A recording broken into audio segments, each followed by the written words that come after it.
Bienvenidos al Bien Comer, les saluda Fernanda Alvarado, maestra en nutrición comunitaria. Recuerden que además de escucharnos, también pueden vernos a través de mi canal de YouTube Bien Comer.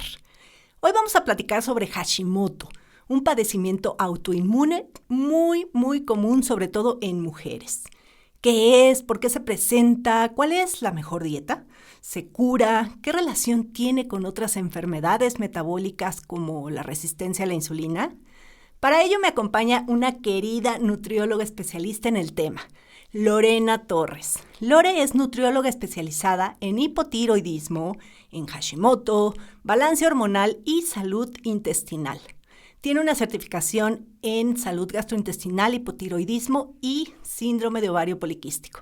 Cuenta con más de 10 años de experiencia en el área clínica y en programas de wellness empresarial. Bienvenida, Lore. Gracias, Fer. Muy feliz de estar aquí contigo y con todos los que nos escuchan el día de hoy. Lore, hablar de tiroides es como un tema súper amplio, ¿no? De repente, cuando no podemos bajar de peso, luego decimos, es que probablemente tengo mala tiroides. O muchas veces también está mal diagnosticado este famoso Hashimoto y se confunde con hipotiroidismo. En fin, a ver, para comenzar, platícanos qué es la enfermedad de Hashimoto y cuál es la diferencia entre enfermedad de Hashimoto con otras enfermedades de la tiroides. Claro que sí. El Hashimoto como tal es un padecimiento autoinmune. A diferencia del hipotiroidismo, el hipotiroidismo es un desbalance hormonal, es decir, deja de funcionar tu glándula. El Hashimoto, al ser un padecimiento autoinmune, lo que sucede es que tus propios anticuerpos, específicamente antitiroideos, atacan la glándula tiroides. Por eso también se le llama mucho tiroiditis de Hashimoto. ¿Qué sucede con eso? Es una inflamación de la glándula, pero esa inflamación es temporal porque nuestro cuerpo no puede estar inflamado constantemente, sino que deja de funcionar después de mucha inflamación. Entonces, una tiroiditis de Hashimoto por demasiada producción de anticuerpos antitiroideos que atacan la glándula, sí o sí, es cuestión de tiempo, va a desencadenar hipotiroidismo, que esa es la principal confusión. Alguien con hipotiroidismo no necesariamente tiene Hashimoto, pero alguien con Hashimoto sí, y es cuestión de tiempo, como te decía, va a desarrollar hipotiroidismo porque tanta inflamación de su glándula va a hacer que deje de funcionar, es decir, que deje de producir la misma cantidad de hormonas y entonces se produce hipotiroidismo. Y esta inflamación, como dices, entonces es que va y viene, o sea, no es constante. Exacto, no va y viene, más bien va y crece. Va y crece, o sea, no es de que un día ya no tengo inflamación y no. Exacto. O sea, y se puede llegar a bajar, porque hay de repente tratamientos, yo sé de algunos, personas que tienen nódulos tiroideos, ¿no? Uh-huh. Y que inmediatamente, pues, mandan levotiroxina cuando todavía no tienen ese hipotiroidismo, ¿no? Solamente tienen una tiroiditis, ¿no? Probablemente un Hashimoto. Exacto. O nódulos tiroideos, que ahorita me dices si es lo mismo, y mandan levotiroxina. O sea, ¿eso está bien? No necesariamente, pero mucho de ese como tratamiento es preventivo. O sea, digo no necesariamente porque ¿qué podría pasar? Te esperas a que realmente la inflamación de la propia glándula genere ese mal funcionamiento o esa disminución en el funcionamiento. Y entonces ya necesitas del medicamento porque ya estás en hipotiroidismo. Uh-huh. Y regresándome un poquito, un nódulo tiroideo no es lo mismo que Hashimoto, pero sí hay inflamación. Uh-huh. Entonces, digamos que tiene cosas similares o síntomas similares, pero no es lo mismo. El Hashimoto, acuérdense, es un tema autoinmune, o sea, tiene relación con todo tu sistema inmunológico. Un nódulo no necesariamente está relacionado a tu sistema inmunológico. Puede ser por otra causa. Y que entonces, o sea, ¿qué es lo que origina esta inflamación, este Hashimoto? Y como que cuáles son los signos más comunes. La principal causa es genética. Pero como sabemos, alguien puede tener el gen, ¿no? Son mutaciones de 2-3 genes, que ahorita les digo el nombre en específico, pero no necesitan saberlo como tal. Y lo que hace que se detone o se manifieste es principalmente estrés y estilo de vida, ¿no? Esta hermosa vida, ya saben. Entonces yo entiendo por qué las mujeres tienen más que los hombres. Sí, digo, claro. no sé, digo, no, seguramente no es por eso, pero lo digo un poco como de chiste local de que la mujer siempre está más estresada que los Tenemos hombres. más cosas en nuestra canasta que resolver. Sí. Bueno, sí tiene relación, porque también el estrés, ¿qué hace? Incrementa el cortisol, que es nuestra hormona, ¿no? Del estrés. Y entonces, si las mujeres tenemos más hormonas, vamos a tener mayores cambios a nivel hormonal que los hombres, que no tienen este cambio mes a mes de las hormonas. O sea que sí. Sí, tienes toda la razón Oye, en lo que dijiste. ¿y cuál sería esta sintomatología? O sea, ¿cómo decir, creo que tengo Hashimoto?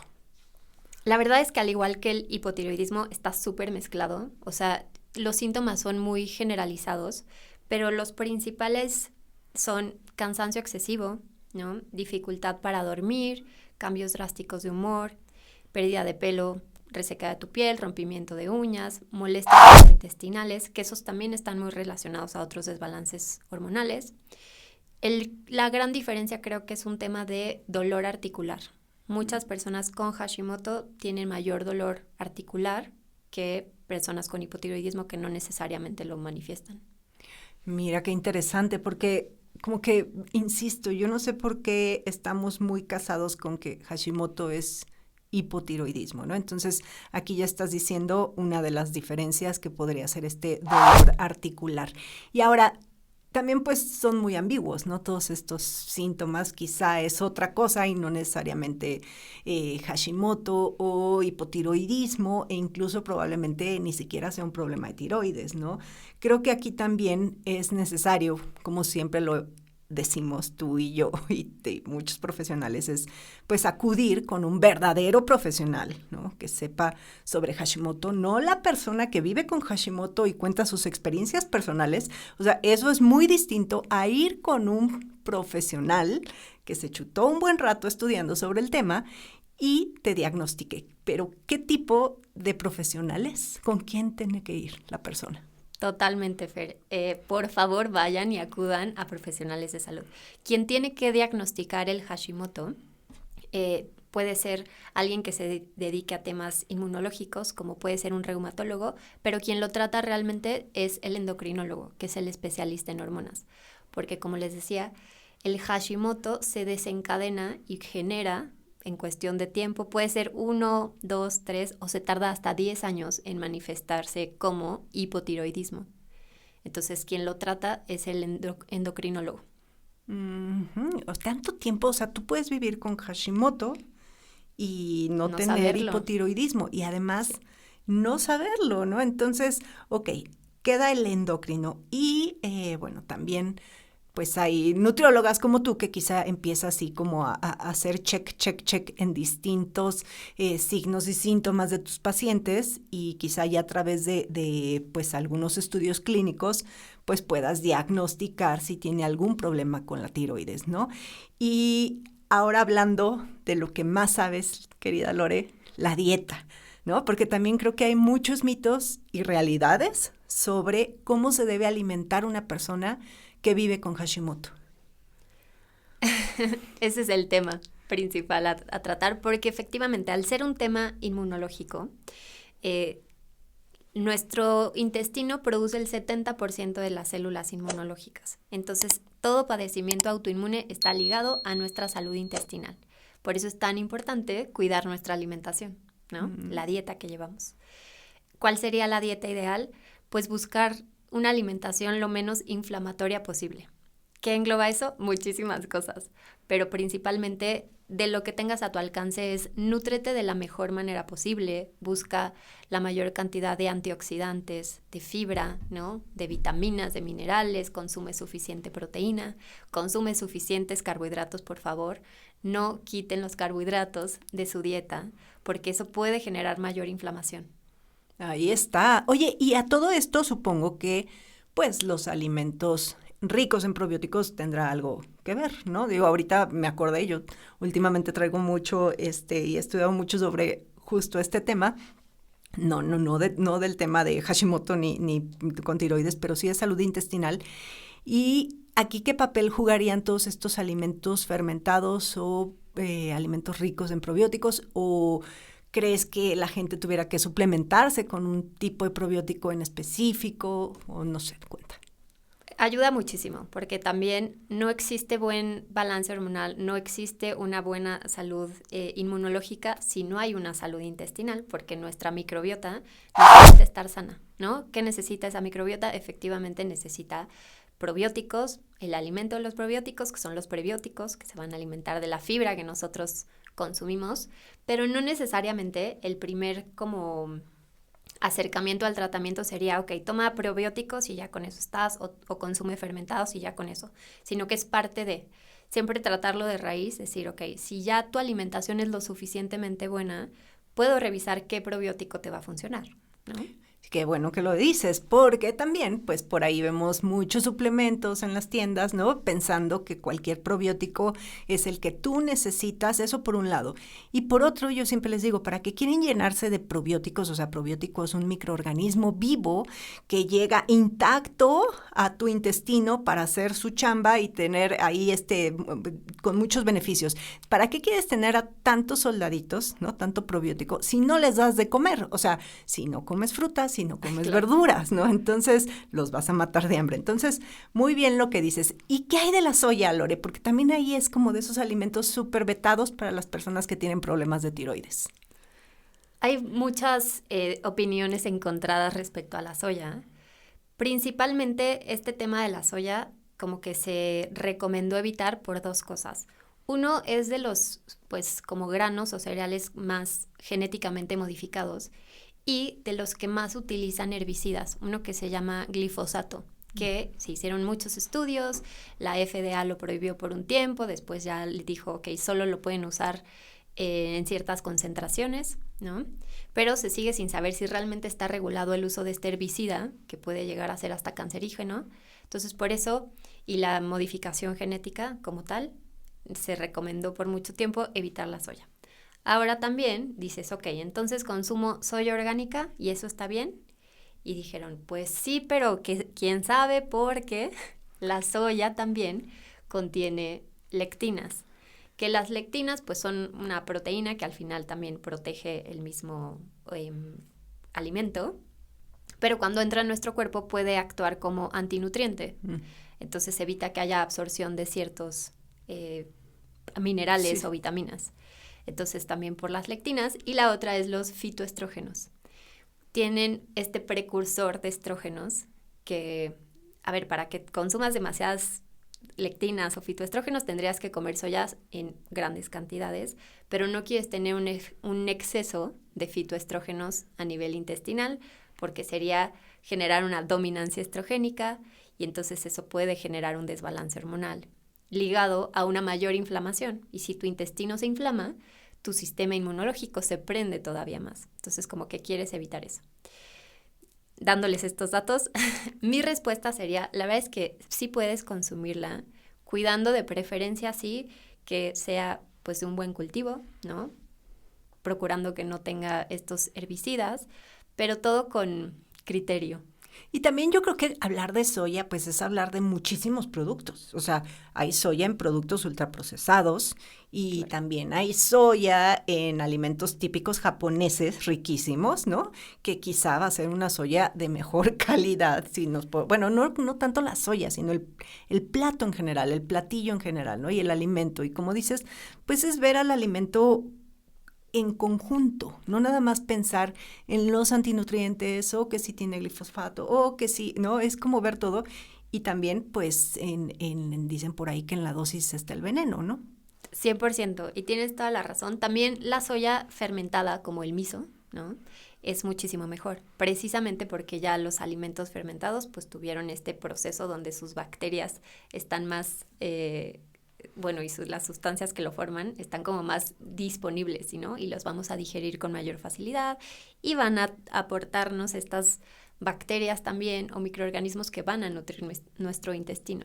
Entonces, justo, no como que ver los alimentos de manera aislada, sino decir, ok, en el conjunto de qué tanto beneficio me brinda y también cuáles son mis alternativas, ¿no? Sí, ahí coincido también. Y esto no nada más para Hashimoto, sino creo que en general, ¿no? No vean a la leche como sinónimo de calcio y no vean a la carne como sinónimo de proteína, porque pues así no funcionamos. ¿Y qué hay con el gluten? Ese polémico gluten, el demoníaco gluten.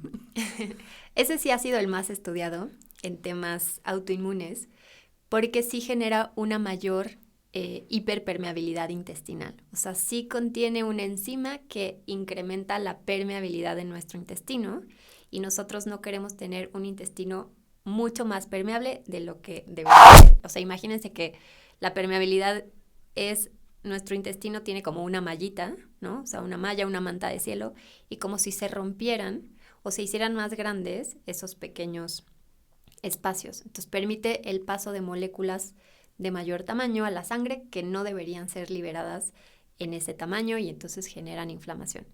Y a la vez también, pues el gluten está muy ligado a personas con celiaquía, ¿no? O enfermedad celíaca, que está muy relacionado a Hashimoto. Es muy probable que alguien con Hashimoto tenga sensibilidad no celíaca al gluten o celiaquía. Entonces sí es un alimento, un ingrediente a evitar. A evitar. O sea, quitarlo por completo, ¿recomendarías? O si ocasionalmente se les atraviesa una pizza, ¿se la pueden comer?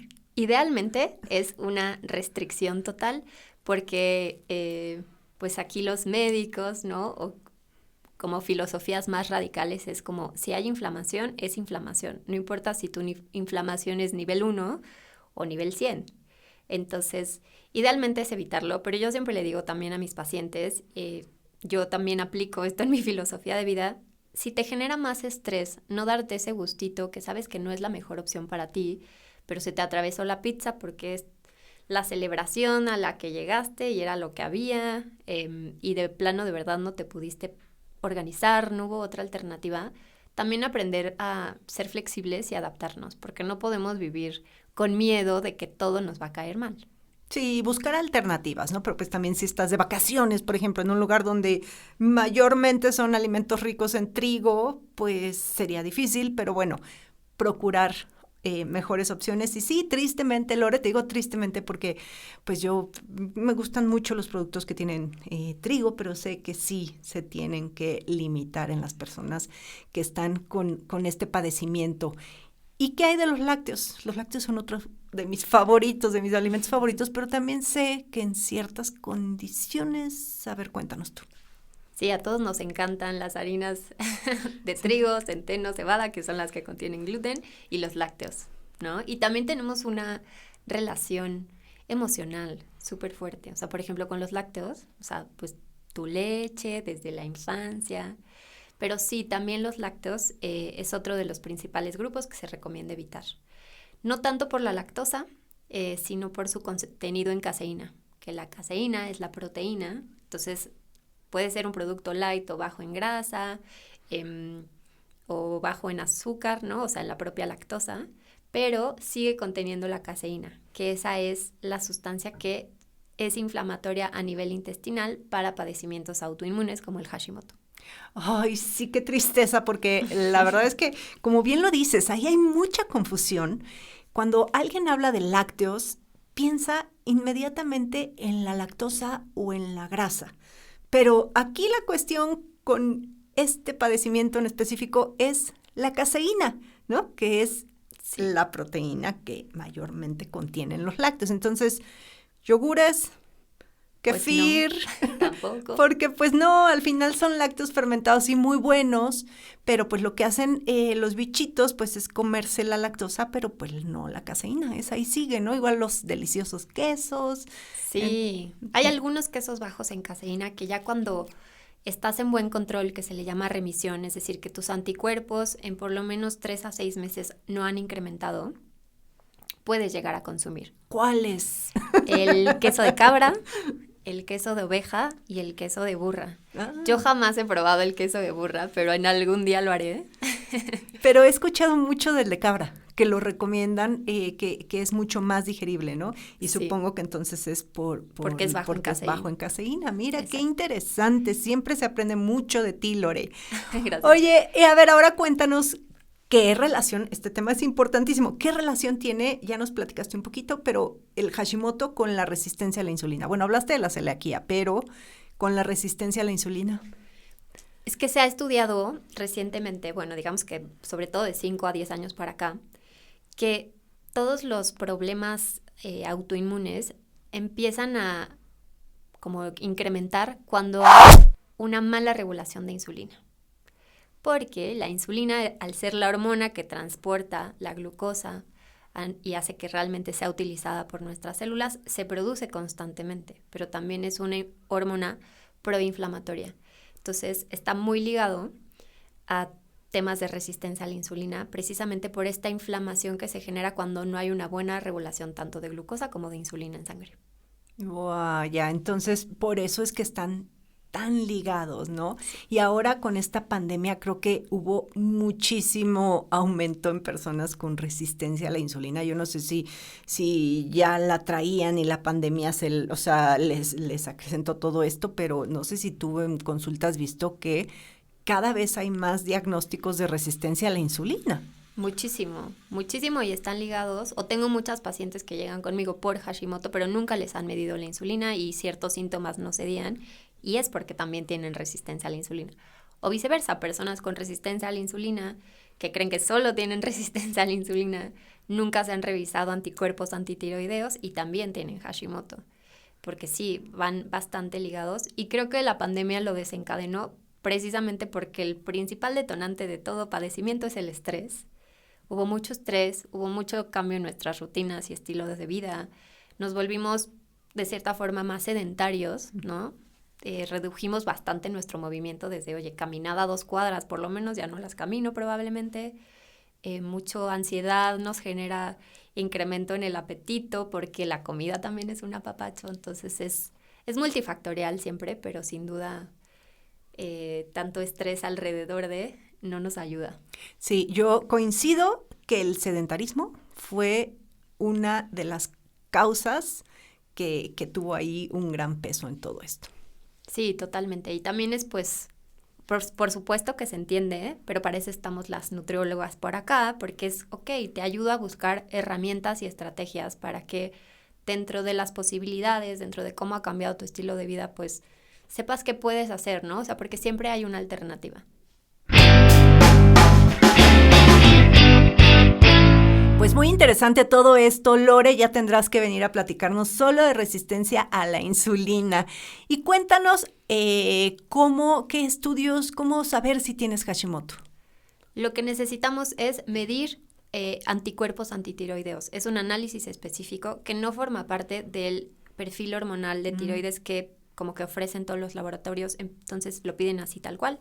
Es antitiroglobulina y antiperoxidasa tiroidea. Son los 2 anticuerpos que se deben medir. Mira, y muchos profesionales nada más piden un perfil tiroideo y ahí no viene eso. Entonces, mira, nada más cuántas cosas aprendieron hoy. Pues te agradezco muchísimo, Lore, que hayas venido, que nos conocimos finalmente, ya nos conocíamos en redes sociales, pero hoy nos vimos físicamente, cosa que me da mucho gusto. ¿Dónde te pueden buscar, leer todo lo que publicas? Me pueden encontrar en Instagram como lore-nutrition, o sea, nutrición con T, las 2, y en Facebook como Lorena Torres Nutrición.